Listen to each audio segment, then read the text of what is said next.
Oh my goodness. Now we're live. See. Oh, good. We lost J.A. Where did he go? This team up won't be complete without J.A. This team up will not be. Yeah. It will not be. Oh, Lordy. Hopefully he comes back while we get to that like little opening thing that we did. There he is. Whew. Dodged a bullet there. Wow. That's right. Welcome or to an arrow. or a boxing glove arrow. Yeah, that plays a part in the book we're covering today. It's Deadpool Batman release party. Woo! Here we go, kids. Hey fellas, looking to countdown to the last comic shop in 5, 4, 3, 2, 1.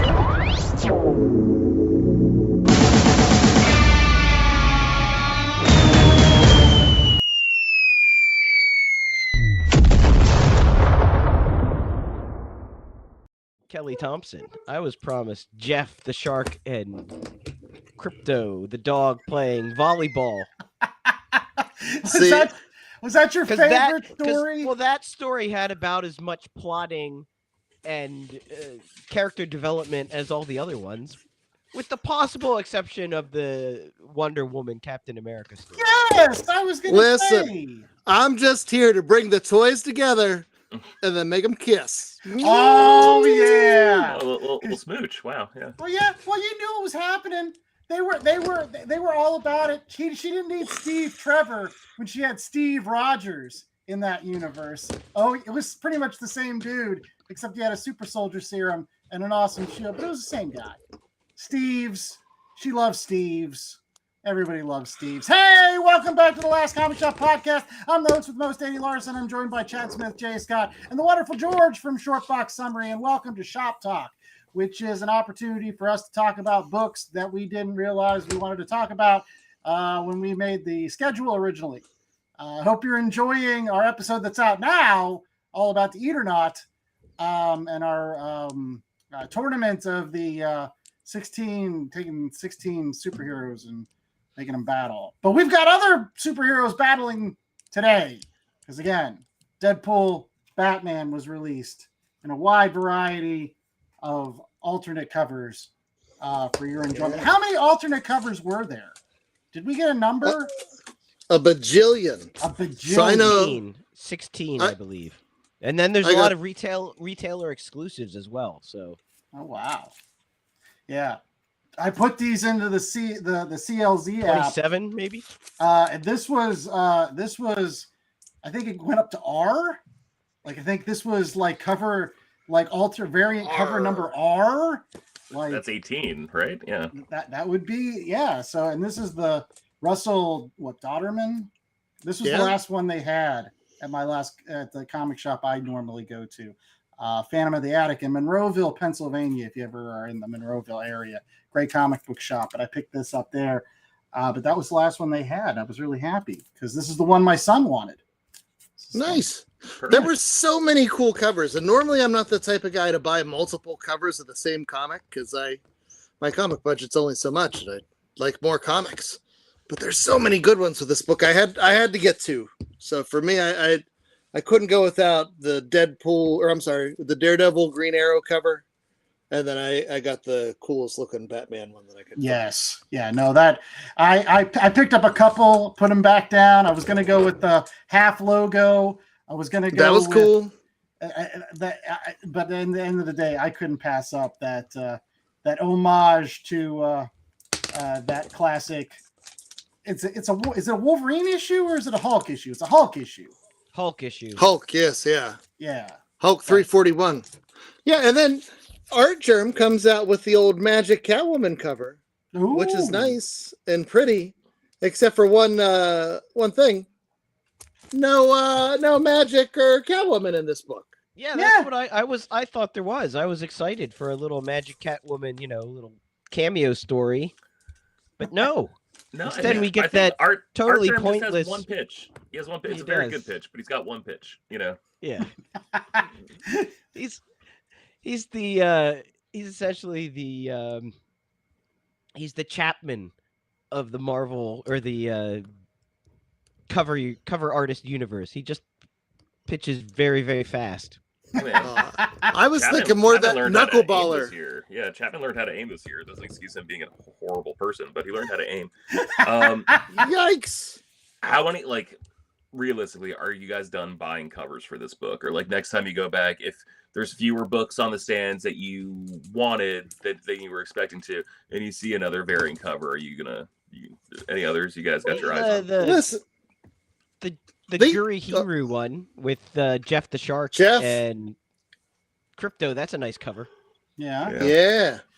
I mean, didn't you point out that one, George, with I don't know, again, it's another Magic cover. It's like Magic and that was a retailer exclusive one that I sent just because I know JA's got a soft spot for Magic, so sent that to the group. The only one I'm really interested, like, I actually kind of like the A cover, even though I don't think it's like that good. I think it's just like really cool to see. But no, that Peach Momoko variant is like the only other one that's really calling to me. I actually buy a lot of variants because like I have like a lot of books on order from different shops, and so like if I'm waiting on an order from like my comic shop in San Francisco, I will happily pick up a variant of a book that I see right in front of me, and then just like stick with them for my A cover. And then like that was what I did with Imperial, and I grabbed like some, I think it was actually a Peach Momoko She-Hulk variant for Imperial issue 1. There you go. These bat bastards had me buying all kinds of variant covers. I did for Batman 1, I did the blind bags. I got the Tedesco one. I got an Art Jeremy one. Ooh. Which this one made me mad because they cheaped out. The one you buy for $25 actually has a back to it. This one does not. What do you mean a back to it? Like a back picture, or it's a double-sided image? Yeah. Okay. And the foil version from the Blind as a Bat polybag was only one. Oh, okay. All right. And it's not like these guys know what they're doing. They couldn't even spell the word issue right on my Tedesco cover that I got. It's got two eyes in there, but you can't tell because it's so flashy and foily. Pretty incredible. No, there was one other one that I was going to pick up. I don't know. I can't remember the artist that did it. But it's the two-sided one. It's the back and front. It's got Batman on the cover, and then that's Greg Capullo, who did the main cover. The A cover, I was not a fan of it. Just and listen, I'm a Rob Liefeld guy, but those backgrounds were nothing. It's just smoke. feels pretty on par for Capullo lately, respectfully. You get to a certain point, just use your imagination, kid. You know, there you go. Yeah, get colors. Fill this in. Give me something. All right. Well, it's time to get to the meat and potatoes of this shop talk, which is to do a repile review. Yes, you may or may not listen to Last Comic Shop regularly, but if you do, you know that we do these repiles all the time. We do a 10-cent synopsis. We do the creators. We talk about the issue. We give a rating scale. And so this is going to be no different. So let's go ahead and get started with who wants to tackle the creators. All them folks that worked on this particular book, because there were a lot when you include all of the additional stories. Chad, would you like to handle that since you've got the issue right in front of you? I got this. Okay, so the primary story, the Batman Deadpool, is written by Zeb Wells with art by Greg Capullo on pencils, Tim Townsend on inks, and Alex Sinclair as the colorist, with VC's Clayton Cowles handling lettering duties. Then we get to hold on, wait, are these? So those are all just different covers. Man, O'Day. So I got it. All right. I got it. All right, you get the next one, and then I'll get the one after that. We'll tag team. Back again. All right. Captain America and Wonder Woman was written by Chip Zdarsky. It was penciled by Terry Dodson, colored by Terry Dodson, inked by Rachel Dodson, lettered by VC's Joe Carmagna, edited by Michelle Marchese, associate edited by Danny Kazem, and edited by Will Moss. And there, just quick pause button. This is the Zdarsky Comic News, which has references to Matt Fraction's new Batman run and headlines like, Chip's fine. In case you're wondering, he's really happy. Lots to do around the house. He's like, honestly, he doesn't even think about Batman anymore, as he had been the writer prior to Matt Fraction taking over. But yeah, so wish nothing but the best for Chip. But yeah, the next story was Jeff and Crypto. written by Kelly Thompson with art by Guri Huru with VC's Joe Caramagna on letters. Cy Pedro Beltran was the assistant editor, and Mark Basso. The next story, Daredevil and Green Arrow. This is called The Red and the Green, written by Kevin Smith. Art done by Adam Kubert, colored by Frank Martin, lettered by VC's Joe Caramagna, and edited by Darren Shan. That's right. The next story was Rocket Raccoon and Green Lantern, in a story called Rocket Raccoon Has a Green Lantern Ring Now, written by Al Ewing with art by Dyke Ruan, color art by Moreno Dionisio, and VC's Joe Caramagna on letters, edited by Darren Shawn. After that, we had a story called Showdown. That was Old Man Logan versus Batman, specifically from The Dark Knight Returns. Written, penciled, and inked by Frank Miller. Colored by Alex Sinclair. Lettered by VC's Joe Caramagna. Assistant edited by Michelle Marchese. Associate edited by Danny Kazem. And edited by Will Moss. Oh. There you go. That was a fun one. I really like talking about that one because I accidentally changed my page. The last story is called Logo. Enter. First appearance, by the way. That's right. Enter Logo. Written by Ryan North with art by Ryan Stegman, Frank Martin on colors, VC's Joe Caramagna on letters, with Cy Pedro Beltran assistant editing to Mark Basso as the primary editor. Oh, Yeah. I'm kind of digging this tag team format that we've got going on for this week's episode. So I think we'll follow suit with that for our 10-cent synopsis. Everybody's going to take a swing at one of the stories, and we're going to start off with J.A. Scott. Now, again, spoiler alert. If you haven't read this issue and you're like, I don't know, I want to read it and I don't want to get it spoiled, then turn this off. Come back after you've read this thing, and because it'll still be on our YouTube page decades from now. Any case, J.A., why don't you handle what happens in the actual Deadpool and Batman story? Okay, so Batman has figured out that Joker is making Joker Venom and is about to deploy it. And just when he's about to swing into action, Ryan Reynolds shows up. Deadpool shows up because he's off to kill somebody because he's been employed by the Joker to kill the Batman. And he somehow... Yeah, that's pretty much what happens. Batman beats Deadpool, then Deadpool knocks out Batman, takes him to Joker. Batman gets away. Joker and the Deadpool have a war of words because it turns out that Deadpool likes the idea of being Batman's main squeeze as opposed to Joker. And then Joker has some stupid carousel with Joker Venom on it and a button in the middle that'll blow it up but then kill him. But Deadpool pushes the button, and Joker goes to jail, and Batman tells Deadpool to leave Gotham, and Deadpool says he's going to stick around because it's fun. Yeah.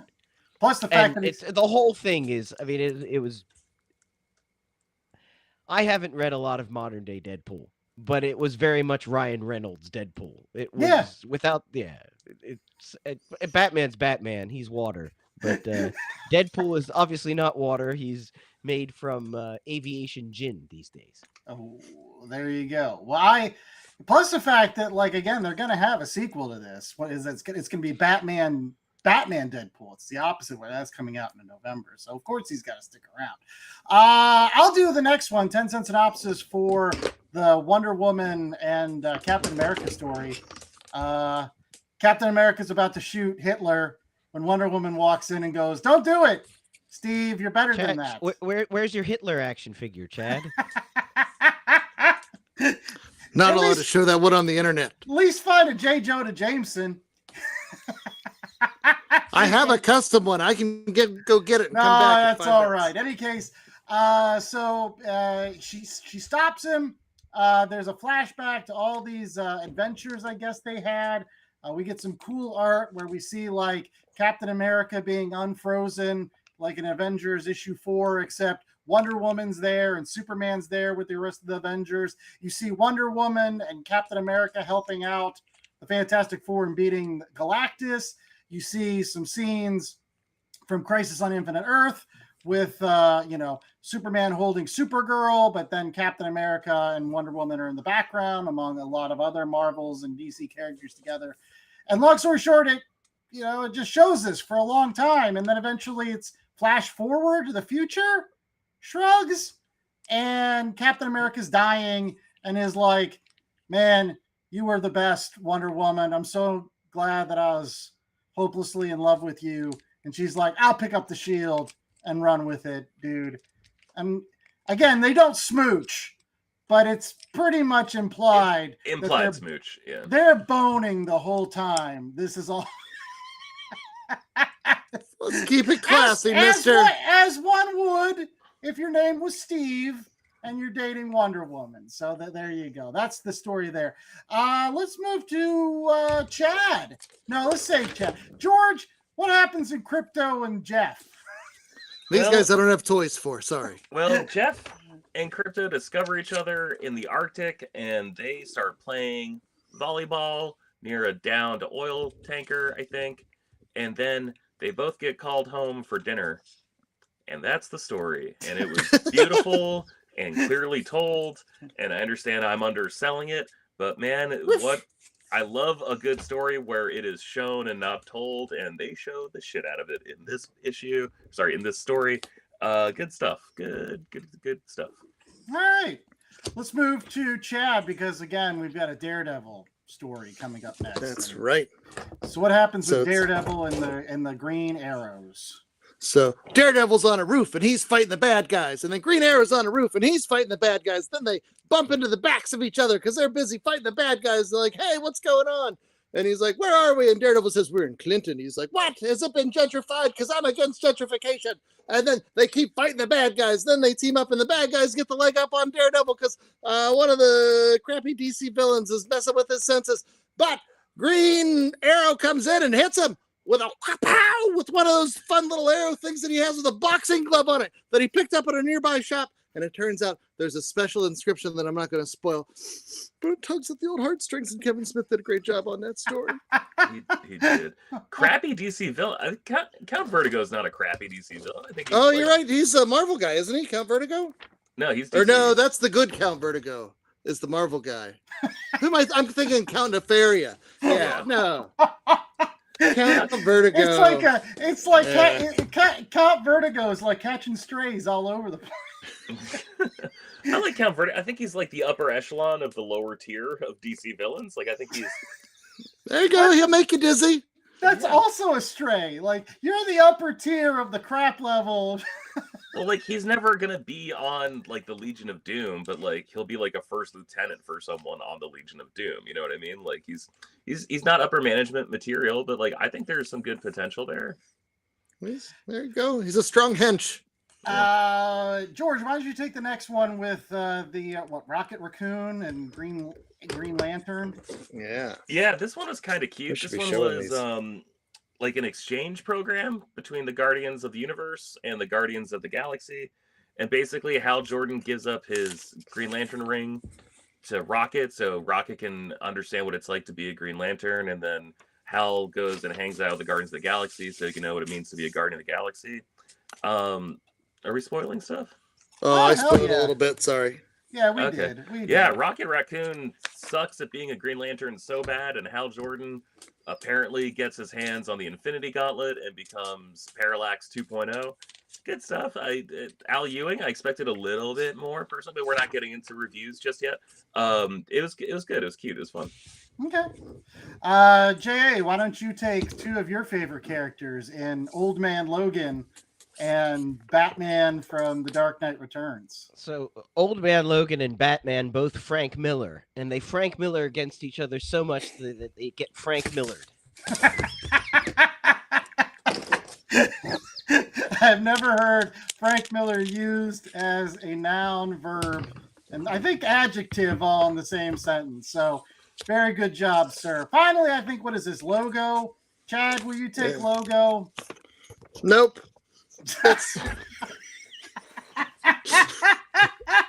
It's Logo. He's an amalgam character. Yeah, at this point, you've had enough fun. You don't need any more. Oh, All right. Well, that's our 10-cent synopsis. We'll be right back with more of The Last Comic Shop right after this quick commercial break to talk about our initial thoughts for all these stories. So stay tuned. Hey fellas, looking to save money on your collectible supplies? Whether it's comics, cards, sports memorabilia, or miscellaneous pop culture goodies, make sure to use promo code LCSPOD to get 10% off your orders at bcwsupplies.com. Not only does it get you a discount on BCW's already low prices, but using LCS Pod at checkout is an amazing way to show support to the Last Comic Shop podcast, the most incredible comic book podcast on the airwaves. So if you are in need of collectible supplies, head out to bcwsupplies.com and use promo code LCSPOD today. That's promo code LCSPOD.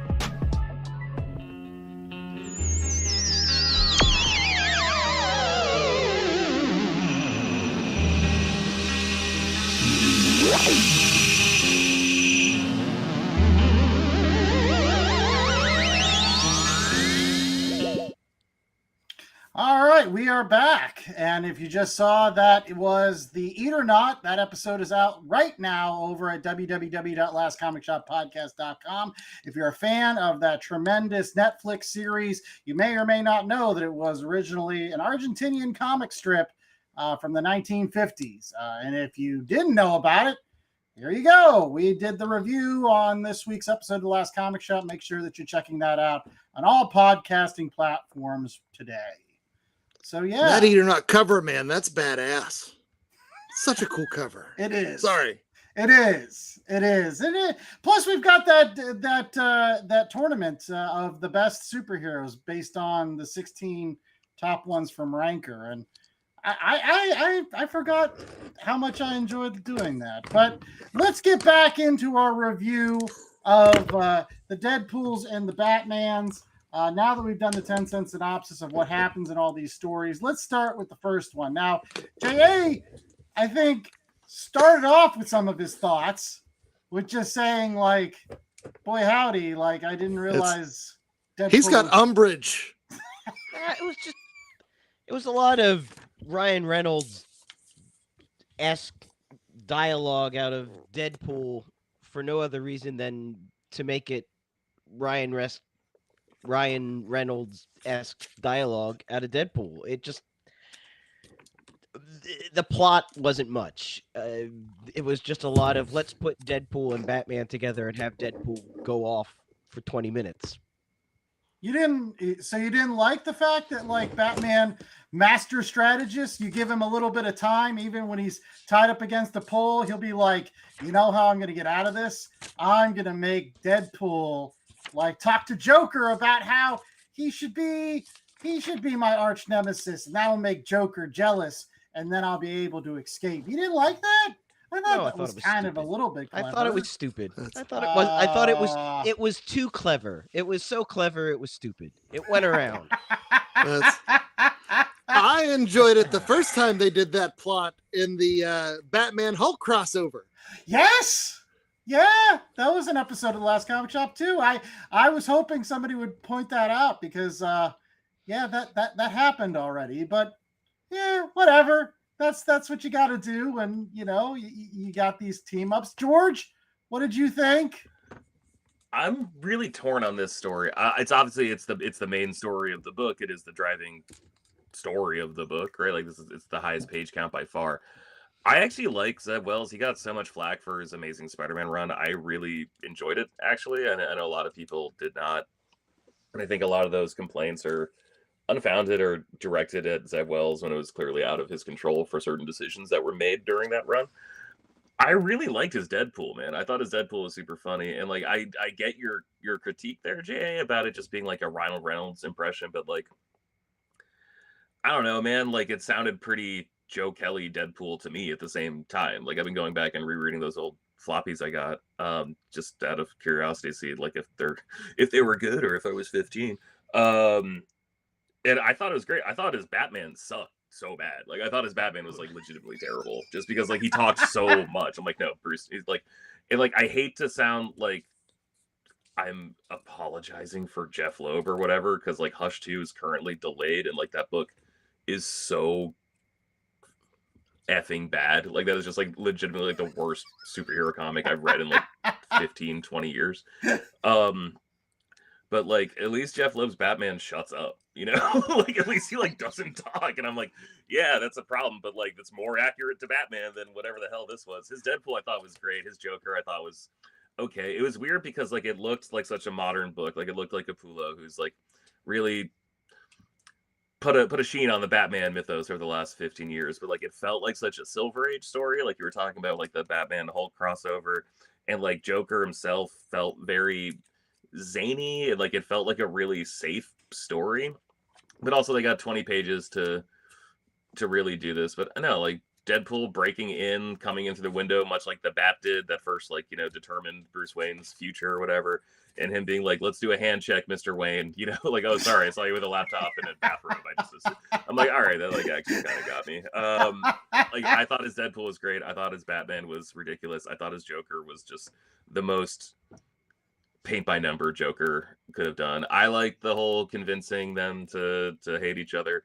But it was good. It was a good like it was good for Marvel fans who never read a DC book, who only knew like the bigger archetypes. It was good for Marvel fans. Sorry, it was good for DC fans who never read a Marvel book and only knew like the bigger archetypes. I think it works. I think it accomplished its mission, but like a B. I think I give it like a B minus. Enjoyable, but not incredible.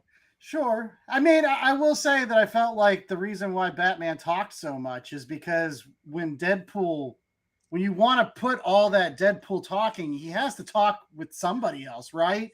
It was like the similar problem with like Wolverine. Like in the Wolverine Deadpool movie, Wolverine talked a lot more than I would expect him to talk, like being the badass Wolverine, especially from a universe in which like all the other X-Men were dead. Like you would think he would be the stoic Wolverine that didn't give a shit.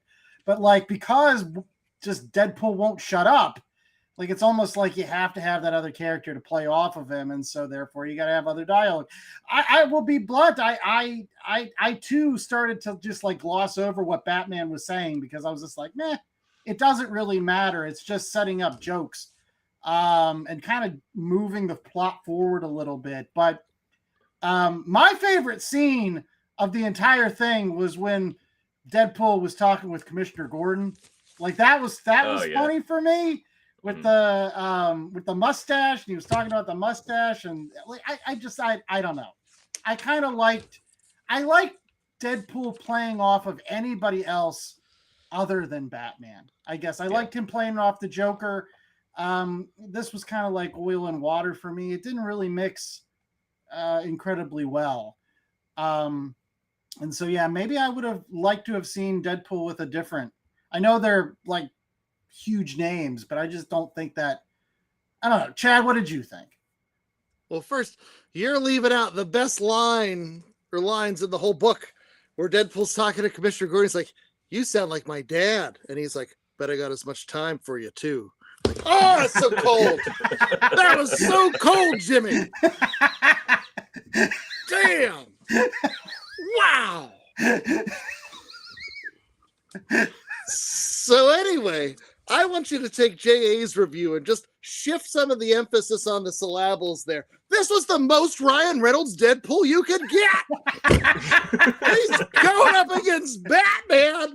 And no, honestly, like, and I think George made some really valid points. The story itself did feel very Silver Agey in my mind. And even though the Joker represented was the modern scary Joker who carved his face off, like, this was the Silver Age Joker, you know, with a wacky plot to best the Batman and getting jealous because someone else is going to do it. And you have Deadpool doing the things Deadpool does with the fourth wall commentary and talking too much. And I didn't mind the mischaracterization of Batman as much because, as we alluded to earlier, Batman is water. Batman can be whatever you need him to be. Here you need him to be the straight man for Deadpool. And he does that well. Right. And I just thought this genuinely was a story where they're like, let's take the toys and smash them together and just have some fun with it. Right. And it's not like there was a big overarching story that we needed to get to. We didn't have to spend 15 pages getting to the Grand MacGuffin. Let's just throw the characters in together, let them fight, let them figure out how they're going to work together and get along. And then at the end, we never got like the handshake scene or whatever, but I feel like that's coming later on. I thought when you're doing a crossover, this is what you want. This is what you want it to be, right? Okay. I think back to name drop another show we did when we covered the JLA Avengers crossover, Right. which just so happened to have been the last major crossover, I think. Well, no, that's a lie. But one of the last major crossovers between DC and Marvel was the JLA crossover, especially if you count how they re-released it in the last couple of years. That's true. Yep. But that one spent so much time belaboring a plot just to find excuses to put these guys together. This one's like, nope, Deadpool's in Gotham. Done. Yeah. Moving on. Thanks, Reverse Flash. Yeah. Who is that? Yeah. Doesn't matter. Exactly. Well, those are my favorite ones, to be honest. I think that's why I really love the second story with Wonder Woman and Captain America, to be blunt. I just like it when they have the conceit right from the beginning of the story that we're seeing a window into a multiverse where these characters have always existed together. Shrugs like, why do you have to explain why Marvel and DC characters don't exist? You know, they have to be pulled together into the same universe. Show me the multiverse, because there is. We've got them on both sides. Just show me the multiverse in which these characters do exist together. They did it with, I think, Superman and Spider-Man from the original Amazing Spider-Man Superman story. They were just like, yeah, we just happened to, you know, there was no magic portal or anything. They did it with Batman, Hulk. They did it with Teen Titans. They did it with Teen Titans and X-Men, yeah. Right? Yeah, they were all in the same universe. It wasn't until later that we had to start making these things where, how do we put these people together? And nobody cares. Nobody cares how these people come together. The thing that made the least sense in X-Men Titans was that Darkseid hired Deathstroke. Like, what? What?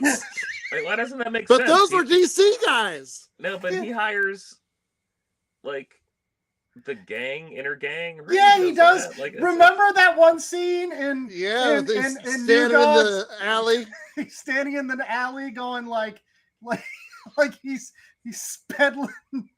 peddling something on the corner, like, hey kids, you want to watch this dirty movie? Like, he just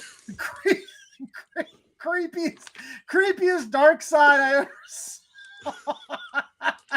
But yeah, you don't need the whole backstory. He does. What say you, George? My bigger, you're 1,000% right. You do not need the backstory. It would have been more interesting. And like, this is a short story, man. Like, they probably could have repurposed those panels and made the story itself a little tighter if they didn't feel like they had to explain the story, you know, like just actually like tell a story. I think that would have been more interesting. And that is like probably my biggest critique of this book is that, man, it feels like a holiday special. Like it feels like, and like these are books that like DC and Marvel will put out around Halloween, around Valentine's Day, around and end of the year holidays and stuff. And they'll do that, and like it feels like a wink and a nod, as opposed to like an issue of Batman Black and White, where it's like, yeah, they're working with like limited page counts, but like those stories hit. You know, like they have 8 pages. They do a lot in those 8 pages. This story had 22 pages, 30 pages maybe, and it feels like it spent a lot of time meandering.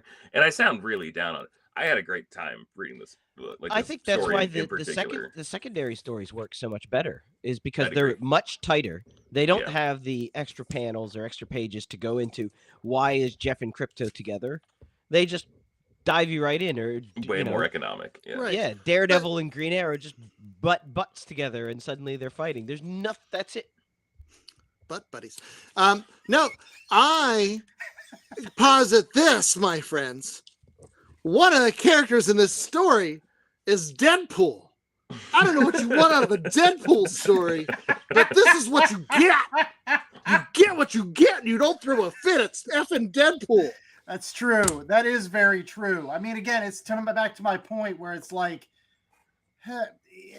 I've never been a massive Deadpool fan. I just never have been. And because it's, to me, like anytime he shows up in a comic book, again, it's a wink and a nod, and you're supposed to be there for fun. And if you want a serious story, well, tough shit. You ain't gonna get it. You Yeah, ain't not gonna with get it in any Deadpool of them. there. Yeah, so like you just got to accept that. That's again why.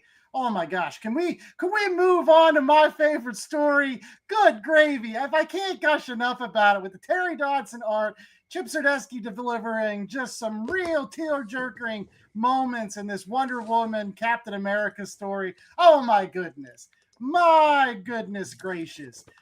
Just some of the scenes that we get in there, again, tugged at my heartstrings as a fan, because I got to see those moments which I really wished as a kid really did exist. Like, how cool would it have been to have Superman and Wonder Woman help the Fantastic Four fight Galactus? How cool would it have been if they were in the room when Captain America was brought out of the ice and were members of a JLA Avengers team up? That was my favorite issue of the original JLA Avengers crossover, was when they just merged the universe together. And I think, Chad, you remember when they were in JA, they were having the barbecues, like they had the barbecue scenes. And you were just like, oh my goodness, that made me feel so good inside. So this was like similar to the Wolverine or the Deadpool Batman story, and then it was cotton candy, but this was tasty cotton candy to me. This was fluff, but I really loved it. And I'll say this, Terry Dodson, Chip Zdarsky can work on books till the end of time. I really love this book. I really loved when they worked on that X-Men Fantastic Four crossover way back in the day during the Age of Krakoa. We covered that on the show. They worked together on that, and I loved it. J.A., what did you think of this particular story? Yeah, it was fine. It was good. It was nice. It's sort of hot apple pie and ice cream and all those good things. Very nostalgic and almost too sweet, almost sickly sweet, but not quite. So it's one of those things that it's just enough. The portion is just enough. Anything more and it would have gone on too long. So I think it works for where it was within this larger special. I'm just going to throw this out there. Too much Hitler for it to be too sweet. There's a lot more Hitler than I anticipated coming into this book. But anyway. Well, yeah, but they had to make that point about how, like, again, these two characters pulled each other back from the brink so often. Oh, the goodness. The one scene where he's riding on top of the invisible jet and they're talking about how they were both against the Superhero Registration Act during Civil War. And I was like, yeah, I believe that. I really do believe these two characters, even more than Wonder Woman and Superman, these two characters would have been best friends.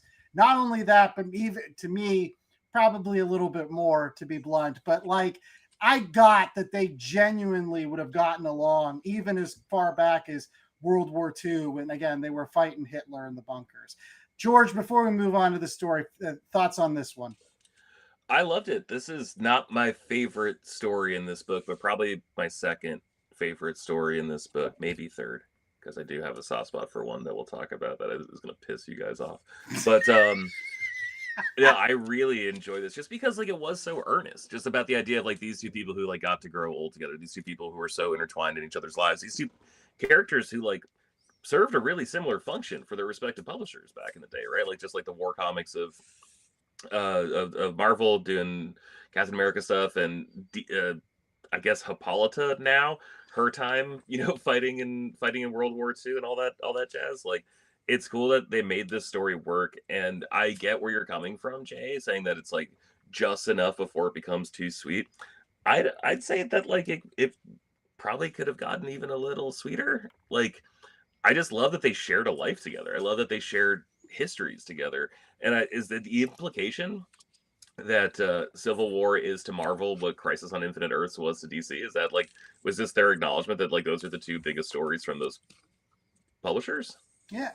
Some of the Dodson faces I don't remember, and then I looked back at old X-Men issues when Dodson was doing like the main Uncanny book with Fraction. with Fraction back when they moved to San Francisco, and I'm like, oh yeah, I forgot. Sometimes you do that. Like Dr. Light's face during the Crisis on Infinite Earths panel. I was like, ugh, that's not a face. Like that's an abstraction, you know.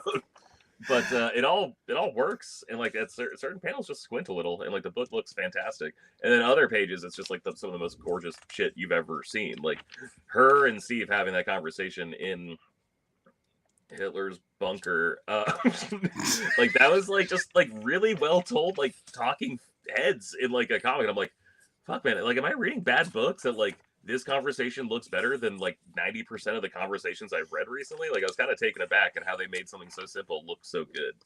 And then I realized anytime skill, that it takes skill to do that.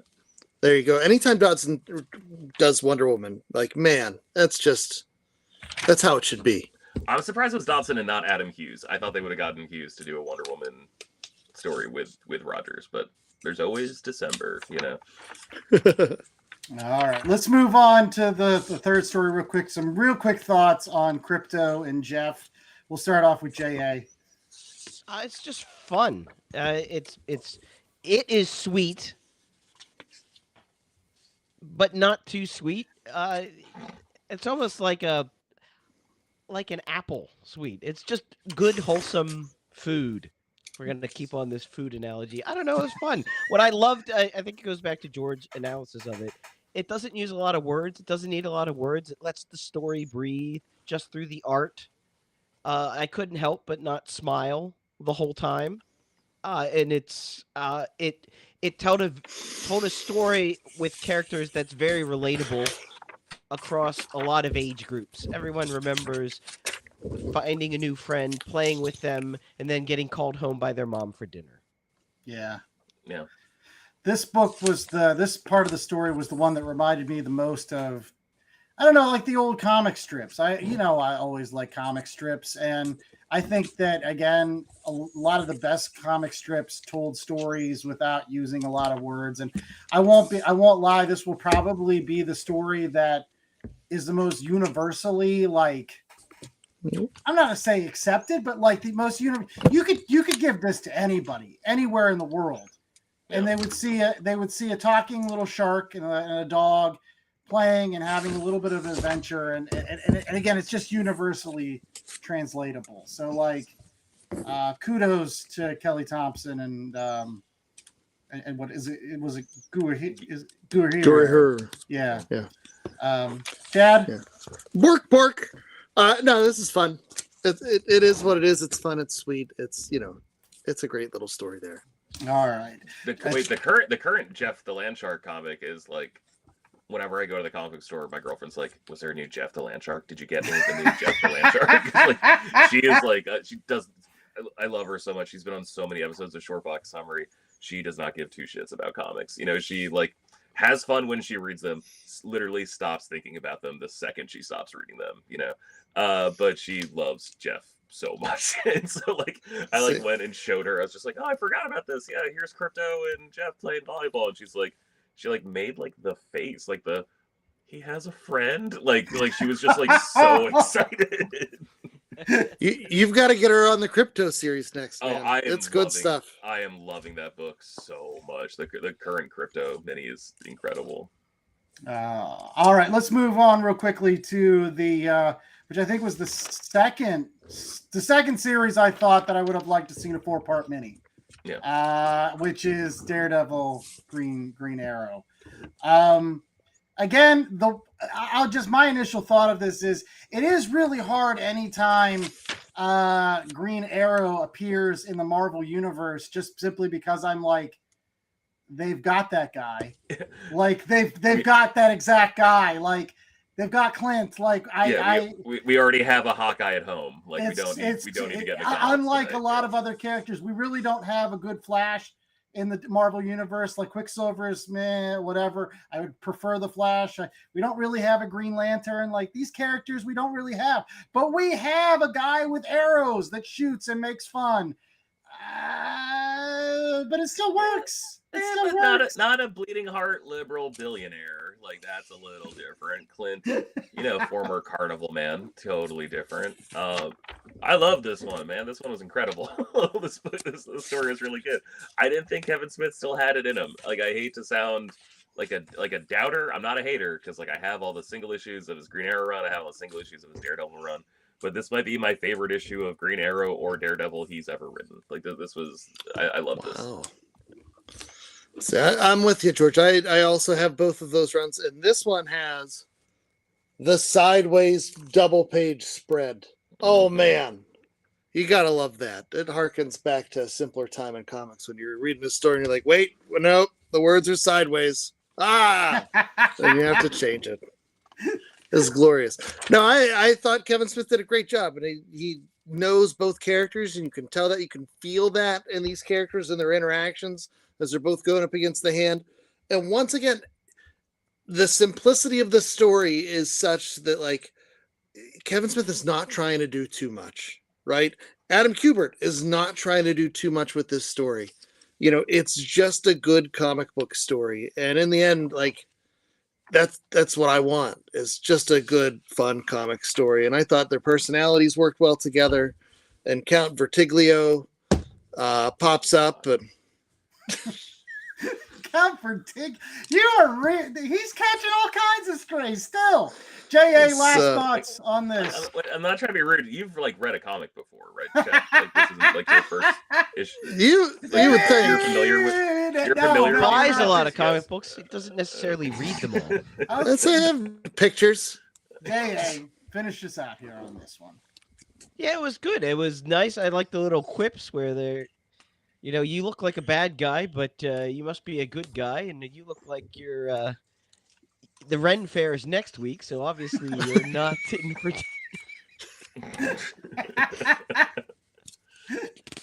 All right. Next was Green Arrow. Wait, I'm sorry. This was great. Is anyone reading the current Green Arrow book? No.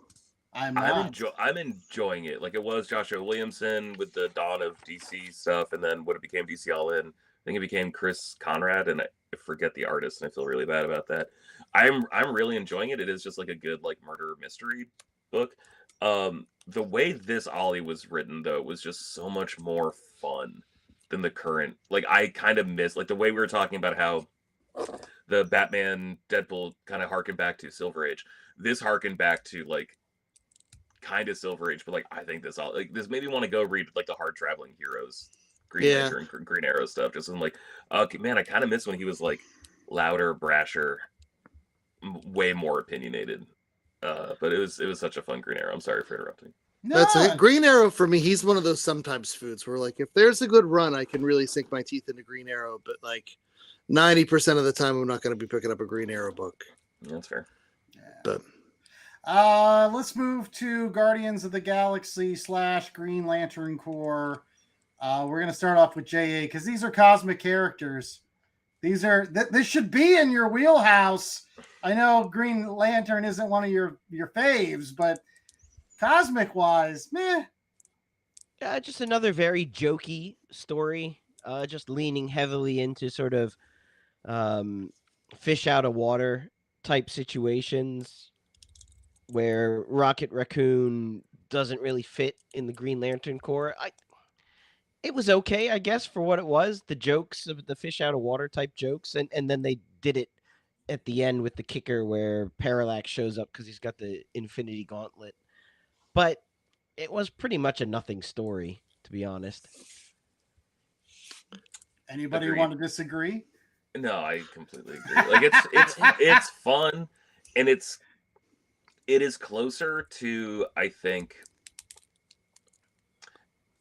it's closer to Wonder Woman, Captain America than it is to Green Arrow, Daredevil, just in terms of like, let's really ingratiate these two, not in each other's company, but ingratiate them into like each other's universe. Like that part I really did appreciate. But man, I was just kind of underwhelmed just because like it was a nothing burger of a story, right? Like it felt more like a what if than yeah. than the other stories. I was wondering if you were going to. This reminded me of when they used to have what ifs, and you get the whole what if story, and then like the last 2 pages was like the joke what if story. The Fred Hembeck. Something like that. Sometimes they would just like tell like a quick what if, and they would just be like, what if this happened? And it would always end with like a kicker where you're like, uh-oh, wah wah, here comes the Yeah. Parallax with the Infinity Gauntlet. Oh no. And so like but you're right. Like I'll be very blunt. I kind of skimmed this one. I was just like, meh. I only have like an hour to read this before we're gonna record. Let's skim this one. So I like the jokes. Whenever you have Green Arrow with Rocket Raccoon, and like, what are we doing in a casino? And Rocket's like, we're searching for the American dream. Yeah, that's what Green Lantern does. but I will say that I was really happy that they used Rocket Raccoon, right?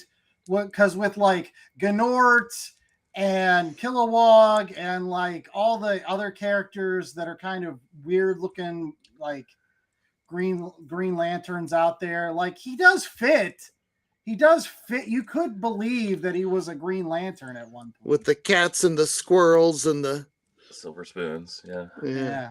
He totally murked Sinestro too, right? Like that was Ganthet felt a little too patient. I actually don't know if it was Ganthet or not. It felt like Ganthet. He felt a little too patient, but it was cool seeing Rocket just kill Sinestro. That was fun.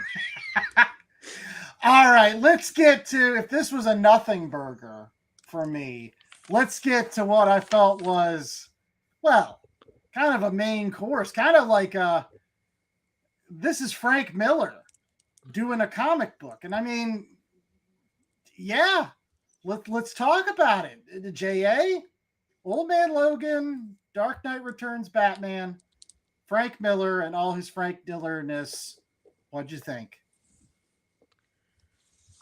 Yeah, I don't know if you just I don't know.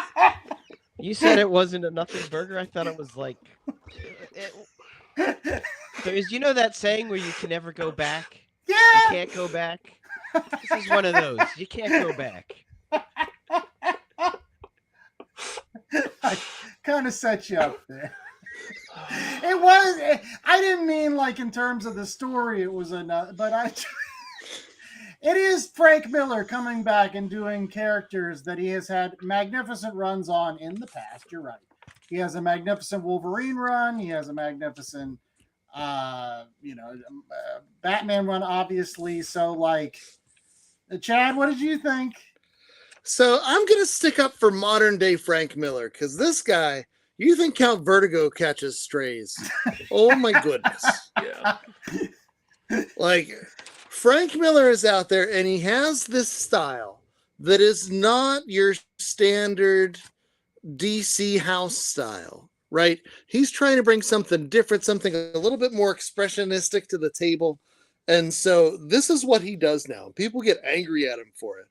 But as far as the story, like, the whole point is just that Frank Miller's name is here.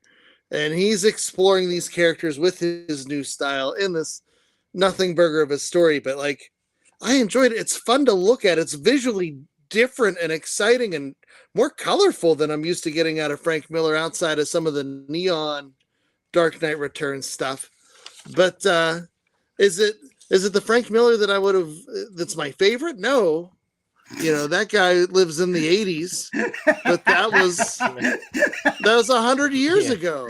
Yeah, it like is. This is something cool and different. I don't love it, but I like that it's here. I like that it's something that you're not going to get every day. George, I thought it was great, man. This isn't the story I was talking about. I'm really excited to piss you guys off now. No, this is, I thought it was iconic. And like, I mean that in like the literal term where like this art looked like it could have been on like clay pottery 10,000 years ago. And like, and so in my head, like if this art looks like it could be 10,000 years old, then it's going to last 10,000 years into the future from today. Like this felt independent of any kind of point in time. Like this felt like such like a unique expression of these two characters. I didn't care for the writing, if I'm being honest, but like the actual art itself, I was just like, oh shit, yeah, like this guy is really I didn't mind the art. I thought the writing, the story itself was just bad. I thought it was bad. Yeah. Story. It felt like just two old dudes at the gym, just like beating the shit out of each other just to see if they still got like their hooks or whatever, you know. And it's like it was fine, it was whatever. I was confused because it felt like Batman was acting like he was older than Old Man Logan. I'm like, oh, buddy, no. But no, like I liked it a lot. And you he know? spoke And a I'm with lot. you. I mean, you were saying that Batman was talking so much. Oh yeah. Well, he's I always think of Dark Knight Returns as like, oh, this is Batman if you fucking snapped, if you like went a little crazy. So like I'm in my head, it's so stupid. Comics are the dumbest thing in the world, but I'm like, no, this one makes sense for Batman to speak actually.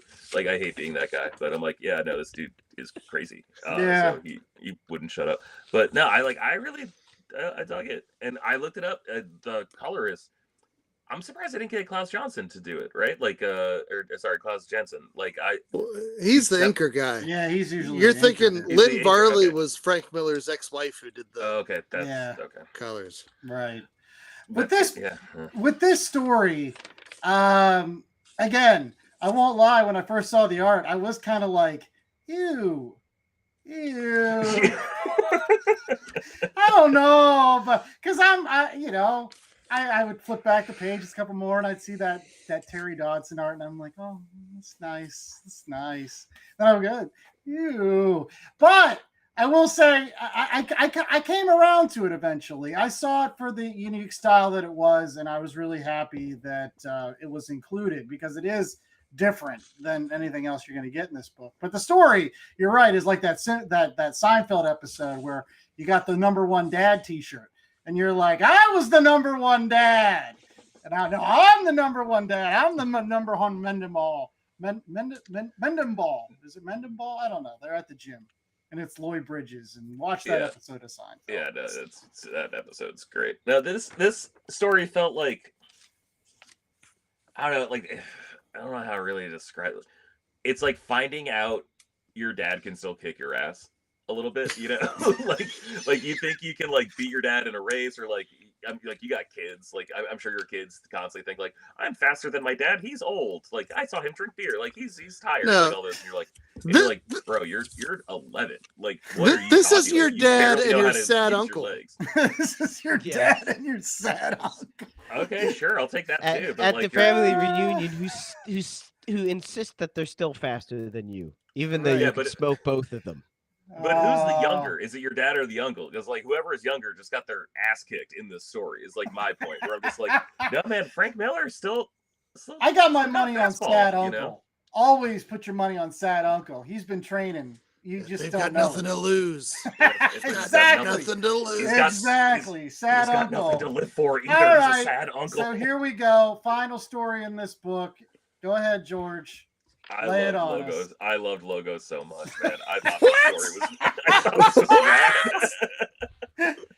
I thought you were going the other way. Like this is the stupidest, crassiest, dumbest.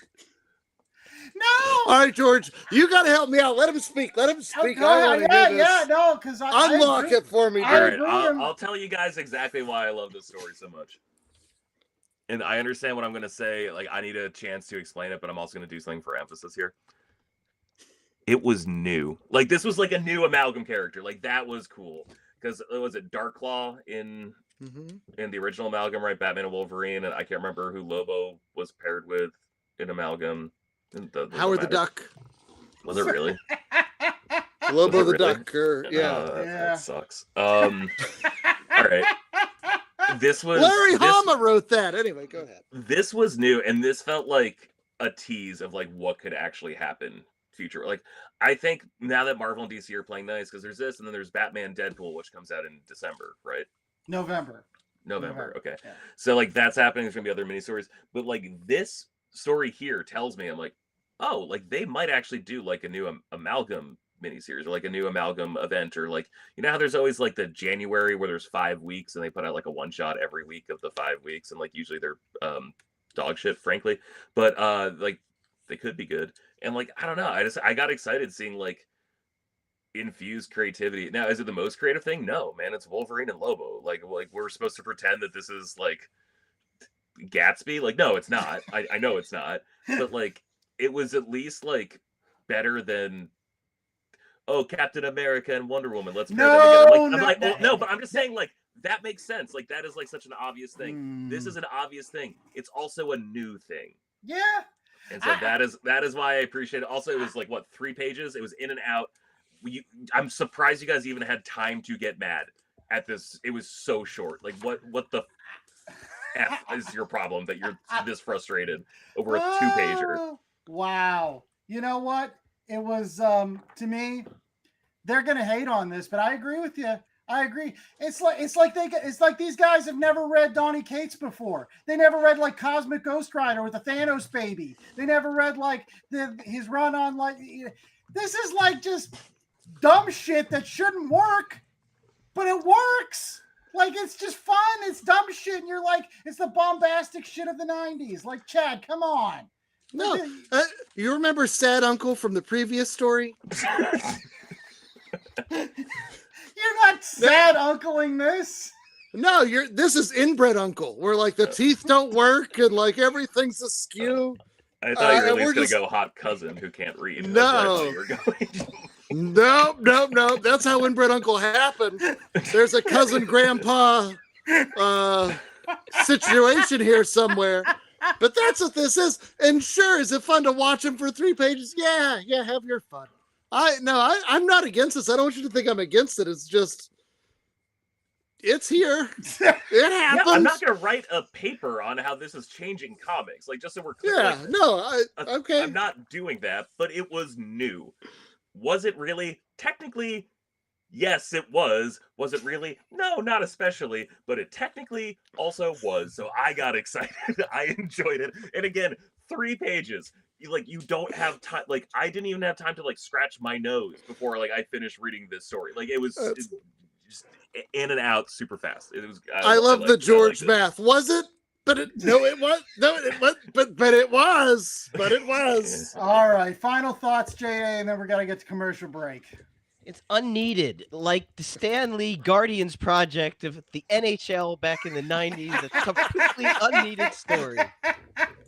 I don't think so. I agree with you, George. Any case, we got to get to a commercial break. We'll be back with our ratings of this particular issue, as well as maybe Chad will show us just a couple of these Savage Sword of Conan issues that he got, just some of the covers, because we were all having a fun laugh at that.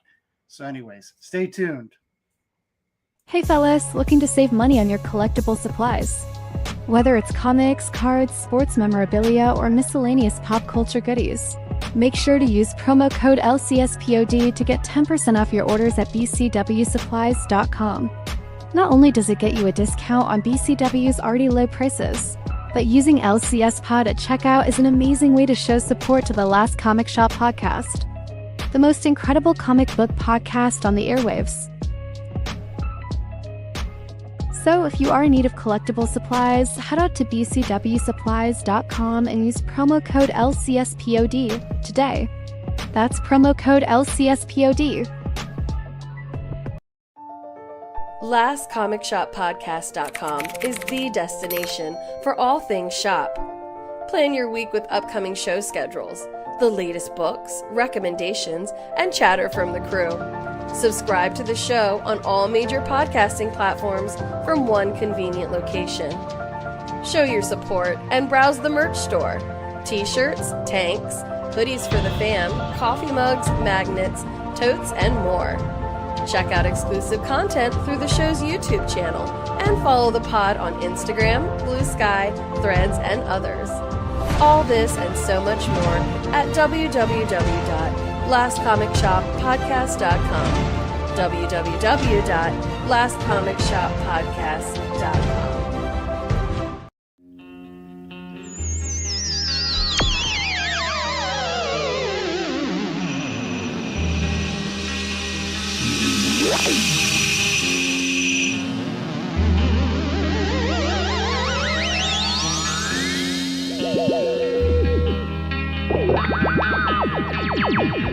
Not yet. All right, we are back, and it's now time for ratings on the Last Comic Shop podcast. We're going to rate again Deadpool, Batman. So we get that rating scale out of Jay Scott. So Jay, what do we got for this week? 1 out of 4 variant covers, because there's so many of them. So Which, many. by the way, I'm just going to raise an issue with all these variant covers. I'm all for variant covers, but what the variant covers of characters that aren't in the issue, that's like false advertising. Agreed. Yeah, Magic's I not was in so there. excited when I was so excited when I saw Magic Catwoman. I was like, yes, yes. Yeah. No, Honestly, no, after that Peach Peach Momoko cut, like, man, I better get like a Cass and like Laura Kinney crossover in November, man. Like, I need They it. also had they had a Huntress Psylocke. And who was the Thing was fighting Barda on the Daniel Warren Johnson now cover. that one was absolutely fantastic. If I could have found that one, I would have bought it. I was singing the praises the original time I saw that one. So, any case, we'll go ahead and start off with Chad. He seemed super excited at points during our review where it was like, it's Deadpool. So what'd you think, Chad, overall? Yeah, dude, I got my money's worth. I enjoyed this. It was what I wanted. It was a crossover with Deadpool and Batman. If anything, I got more than I anticipated because they weren't trying so hard on this one. And I do worry, like, this is the Marvel version, right? With the Marvel creators. Right. And the book on Marvel has always been how Marvel doesn't take itself seriously enough.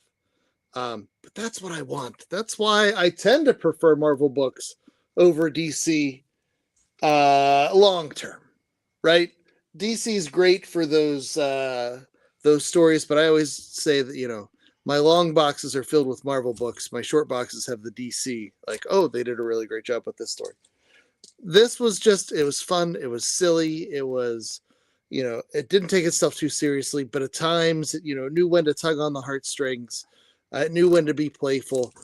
There wasn't a bad story in the batch. And it's one of those things where you have something for everybody. You have something for the oldies and the moldies who can't wait to see Frank Miller do Batman and Wolverine again. You know, you have something for the kids with Jeff the Shark, who's the hottest thing, thanks to Marvel Rivals, along with Crypto, who's the hottest thing, thanks to the Superman movie, right? You have the Kevin Smith era stuff. Like, there's just so much in here to love. And could you nitpick all of it? Absolutely. Should you? I don't think so. I think this is just fun. So I bought 3 variant covers, including the one for JA, but why not go the full 4? Yeah, It's what you want out of a crossover. So that's where I'm going. Yeah, no, I'm going to give this a 4 too. Just because I want to celebrate the fact that Marvel and DC are finally playing nice again. They have decided to swim in the same pool. They've decided to put out these books. And to George's point, even if this becomes like a holiday special, even if it's just cotton candy that's given to us every once in a while, I'll eat it. Give me these holiday specials. Give me these crossovers a couple times every year. I'll enjoy the heck out of them because, to be blunt, I was starving. I was starving before they released this issue, and I didn't realize how hungry I really was to see Marvel and DC put aside everything and put out a book. And it's huge. It's huge. You got people showing up at the comic book shops. I've heard it. You know, they were showing up to buy this particular issue. I know that, like, there were people that were casual fans that were going to comic book shops to pick this up because they were excited about Deadpool and Batman finally being in an issue together. So this is good. This is what we need in comic books, and all the stories were fine. None of them stood out among the rest, except maybe I really did like that Wonder Woman logo, right? Yeah, no, for yeah. sure. I liked all of them, but this is a 4 because I'm in the mood to celebrate. More of this, please, and thank you, especially for years to come. J.A. Yeah, if it gets people to the comic book shop and buying comic books in general, that's a great thing. It does feel a bit like an event, and I think Marvel is marketing it that way. I mean, look at the sheer number of variant covers just as evidence of that fact. More of this would be great, but maybe once or twice a year, I think, because again, all the stories are good. they're not great stories. They're good stories. They're adequate stories. Some of them are more adequate than others. Some of them are nicer. Some of them are better. Some of them are better composed. And you're going to get that when you have a lot of different writers and a lot of different artists. But it's not something that I would want to then just start collecting Marvel DC crossover books, because you're going to end up with a lot of empty calories. At the end of the day, it's not going to have a story that resonates. I guarantee you, a year from now, if I ask you what the plot was for a lot of these stories, you'd be like, I don't know. Batman and Deadpool got together and fought, and Joker was there. I already forget the count. Anyway, go ahead. Achoo! And with the exception of this notable new character that is gonna go nowhere. Sorry, George.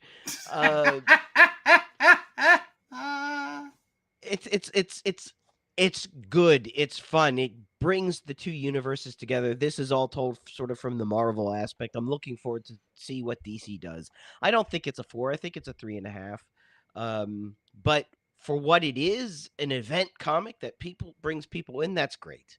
And I do like that each story is digestible and approachable. But I mean, this is not Dark Knight Returns, or even, some of the current Jeff the Landshark run, or a good Batgirl run.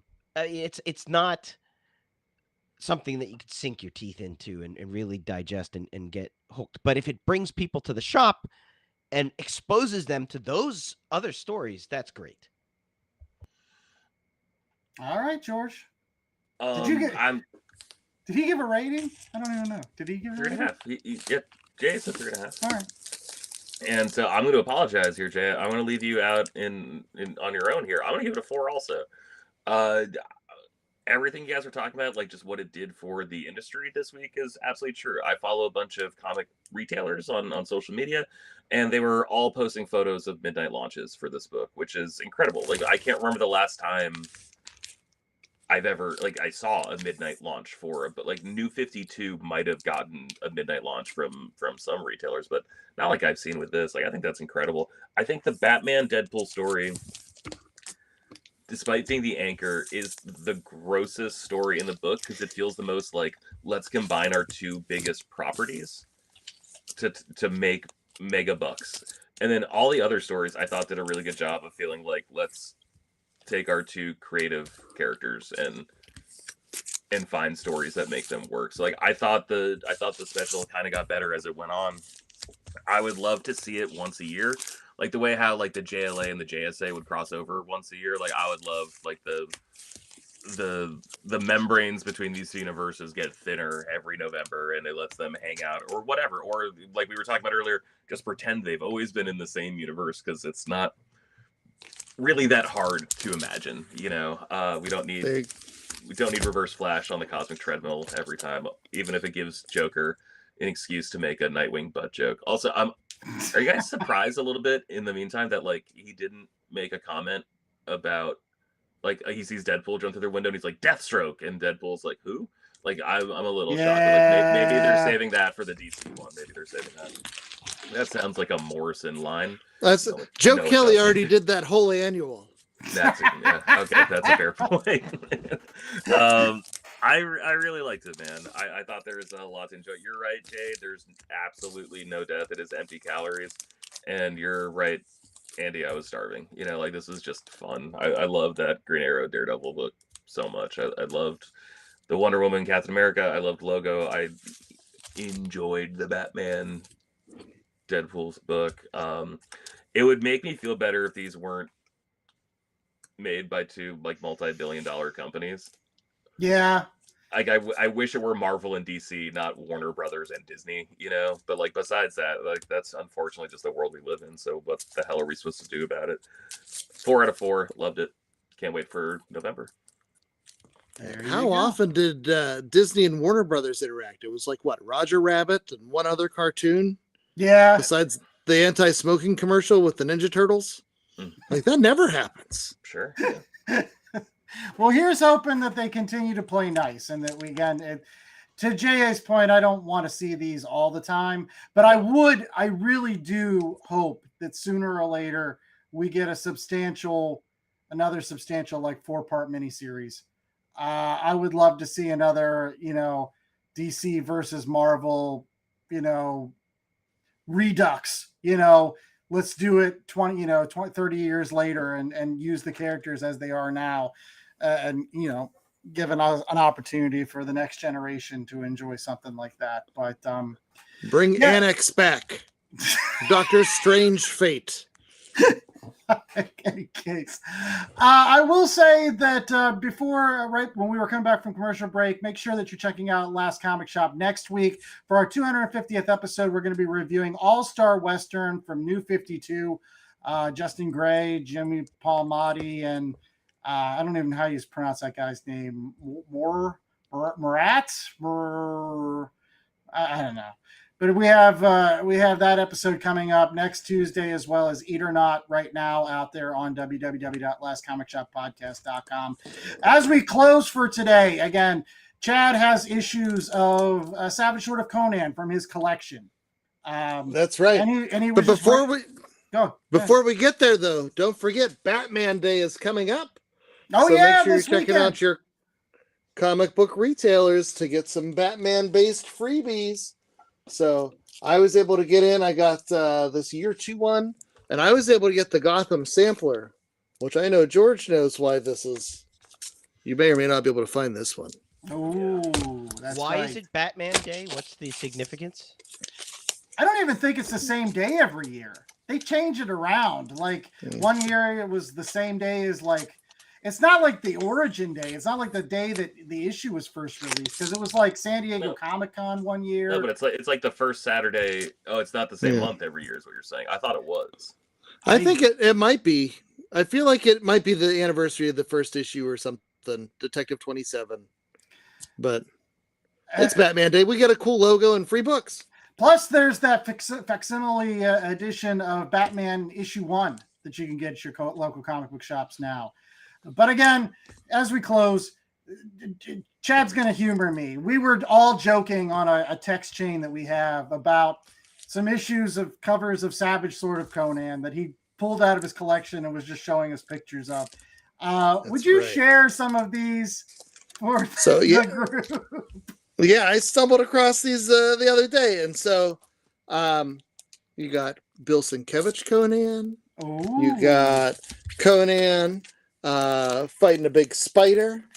You got Conan riding a horse. Oh, wow. You get Conan fighting a bear. You get Conan fighting a tiger. Yes. You get Conan fighting one of those things from Dune. That one what looked do they like call J.A.? A sandworm? What, the Shai Hulud? Yeah. No, it looks like a reindeer. Look at the antlers. There you go. Oh, look at that. That was one of my favorites from your collection. Signed by Roy Thomas there. Nice. There you go. And then not only do you have Conan fighting animals, you've got him beheading stuff. So he's got some scalps. If I was going to get a back tattoo, that would be the picture right there. There you go. I'm surprised you go with this one and not the one we had the most debate about, which was this cover. All right. Listen, look. All right. I want you to zoom in as close as you can on that guy that's stuck in He's not stuck. It's obvious that he's falling in front of the ribs. It looks like he's impaled on the ribs. Yes, I know. It looks like he's impaled, but he wasn't impaled. And J.A. is saying that that's later in the fight. Like somehow that guy that got knocked off at the Skeleton Bridge had been knocked off by Conan. By Conan doing this. You could see it. What? How do you knock someone off? Conan did an uppercut with the sword and caught him in the throat. You can see the blood coming off the tip of the sword and the blood from the throat. I believe the term you used earlier, Jay, was Shairuken. He's jumping from this direction, though. So, like, your forward momentum would... He's jumping He's not jumping up. He's jumping this way, like he was running across the bridge and jumped into the air. He's leaping at his foes like this. That's why it didn't make any sense. No, he's not. Look at He's not look at the vertically direction. leaping. Yes, he is. Look at the direction that the blood is coming off of the sword. Now, for Andy's sake, Andy had posited that this is the way the cover should be. The Conan is falling into the lava pit. You'll want to address that, sir. I just thought it was the only way that it made sense that the guy would be impaled on those. But he's On not those impaled. ribs. He's falling in front of the It ribs. looks like he's in. Nah. Do you have? The back cover's real cool. Oh, there you go. There you go. Any case, that's the fun that we have at the Last Comic Shop that you don't get to see so often. Make sure that you're rate, reviewing, and subscribing over at www.lastcomicshoppodcast.com. It's a terrific place where you Speaking can of get Jeff the all of our Shark. episodes, including an episode about Savage Sword of Conan. You can go back in our Evergreen archive and listen to that one. But yeah, again, we hope that you listen to the Eaternaut. We hope that you listen to the All-Star Western next Tuesday. And George, tell us where you can find your show every single week. You can find my show every single week. Unfortunately, that doesn't mean there's a new episode out every single week. However, this week there will be a new. Is this going up this week? This episode? This is going now. out Cool. Now. Okay. We're It's live. live. It's live now, but I don't know when it's going on the feed. JA stops by Shortbox Summary to talk about the Shi'ar Rise and Fall of the Shi'ar Empire. Is the story we talk about where it's just Where we just shenanigans. gush on Vul- Hepzibah for like 20 yeah, minutes. Vulcan-shaped shenanigans happening up in outer space. So look forward to that as we begin to wrap up our X-Men content post House of M on Shortbox Summary. And then we can get to what I really want to talk about, which is the groundwork for Civil War. So I'm actually very excited for this fall and this winter to jump just into the deepest possible ends of all ends for Civil War. There you go.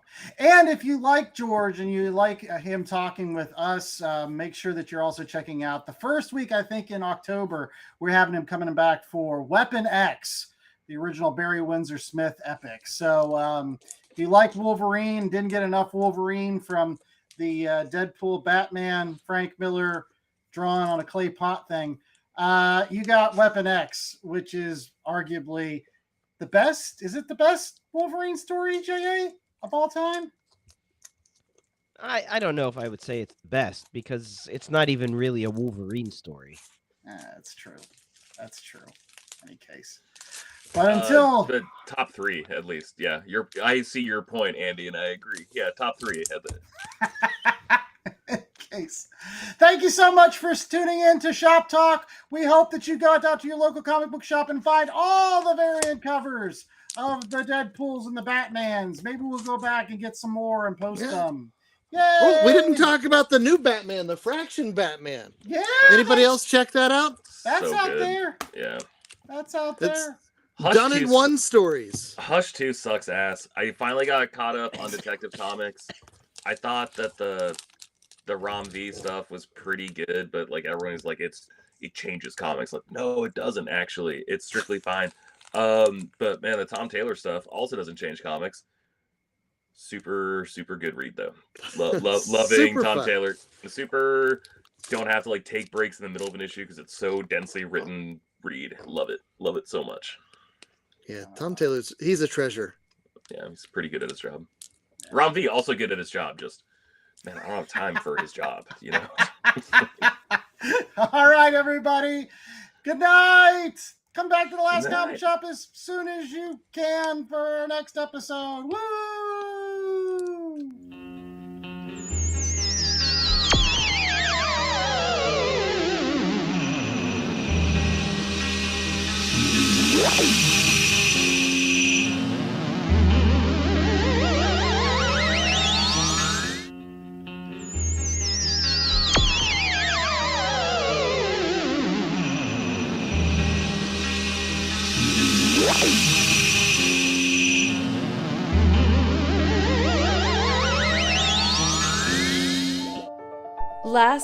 LastComicShopPodcast.com is the destination for all things shop. Plan your week with upcoming show schedules, the latest books, recommendations, and chatter from the crew. Subscribe to the show on all major podcasting platforms from one convenient location. Show your support and browse the merch store. T-shirts, tanks, hoodies for the fam, coffee mugs, magnets, totes, and more. Check out exclusive content through the show's YouTube channel and follow the pod on Instagram, Blue Sky, Threads, and others. All this and so much more at www.lastcomicshoppodcast.com. www.lastcomicshoppodcast.com.